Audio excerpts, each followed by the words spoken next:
嗨，大家好，我是电脑王阿达。大家现在看到呢，我现在在上海，这个地方叫田子坊。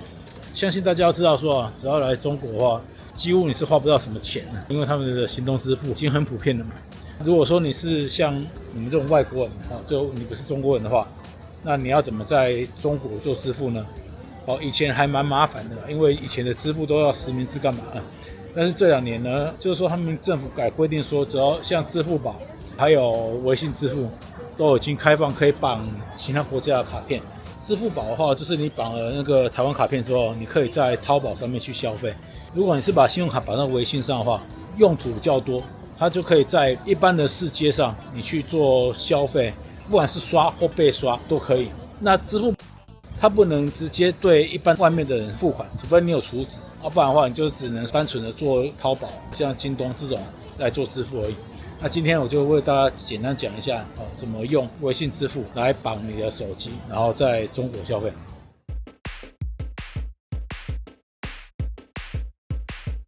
好，那如果说你要在中国境内，像这样子直接付钱的话，那你就必须用微信。好，那以前的大家微信啊，它只能跟中国朋友聊天，它并不能做支付的动作。其实微信在中国它是一个超级的 APP， 就你想象得到的所有事情，它全部都能做。但是呢，海外版就比较废了，你就只能跟中国人做联络而已，他没办法做其他更多的事情，他把它封起来。那现在呢，因为中国政策改变了，所以你现在你知道到这个里面有个我，点进来之后有个服务，点进去之后啊，你就可以做信用卡绑定的动作。接下来大家看一下信用卡怎么绑定。好，这边花一点篇幅啊，来稍微跟大家介绍一下怎么用 WeChat 来注册一个信用卡账号。那首先呢，你要先去注册一个 WeChat 的账号。第一次在登录的时候，它会要求你注册。那现在的 WeChat 注册的流程有点啰嗦了，就不像以前你只要注册完就好了。它变成说，你可以用电话号码注册，那你也可以脸书注册，或 Apple ID 注册。那注册完之后，它会要求说，你要找一个已经用 WeChat 半年以上的人来帮你做一个认证动作，或者拍你的 QR code。以前是没有这个东西啊，那现在可能就海外已经不推了，所以他干脆连这个都不做。那等到你全部做完之后，你的画面就有一个正常画面。好，那如果你有好友，也会显示在下面。接下来我们就点这个我，然后大家可以点这个服务，然后可以看到它就有收付款跟钱包。钱包比较麻烦，你必须要去中国那边申请一个银行账户。那接下来我们来做的是绑定信用卡。那绑定信用卡它其实也有条件的，就是说你必须通过一个实名认证。那大家可以看。我在这个右上角3个点点下去，它这边就有个实名认证。点下去之后呢，我们再点认证，它这边就会叫你输入你的真实的姓名，看你是用往来卡，就是像以前的台胞证，好像现在是两岸的往来卡，然后去填写资料。填写完之后你就能注册你的信用卡进去。不过要注意的就是说，信用卡它只支援 Visa， 如果是 Visa 以外的也不能用。如果你绑定完之后，对不对？你可以点这个。它就有收付款跟钱包，钱包就是储值的，你不要管它。收付款你点下去之后，它正常会出现一个 QR code， 那你就让店家去扫 QR code。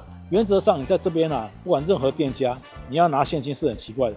他只要叫你付钱的时候，你就秀这个微信支付的 QR code 给他，然后他给你扫扣，那就付款完成了。你知道里面有绑信用卡的话，就可以支付。不过呢，我自己有遇到，就是说有的店家不知道为什么他在刷的时候就会跳出警告说这个可能是诈骗，刷不过那可能就要用其他方式去付，不然这件就不要刷了。我有去问过银行，他说因为微信支付这个诈骗也是很多啦，所以可能会有这个情况。那另外就是说，这个软体它除了说可以这样子付钱以外，你也可以譬如说像你去中国餐厅点餐的时候，你会发现可能店员招呼你做定位之后，他不会拿菜单给你，他也不会问你要点什么，因为他们全部现在都是用那个 QR code 去点餐，桌上角落或者菜单上面都有一个 QR code。那怎么扫呢？很简单你就回到主画面来，那在右上角这边给它点加，这里就有一个扫描。点下去就用这样子去扫店家桌面上的那个 QR code， 那你就可以做点餐的动作，甚至直接到支付结账一气完成。你只要付完款之后，人家东西都端上来了。另外呢，你看这上面有个收付款，对不对？如果说人家要叫你付钱的时候，你也可以进 WeChat， 然后直接点这收付款，它一样会是跳这个 QR code 画面出来。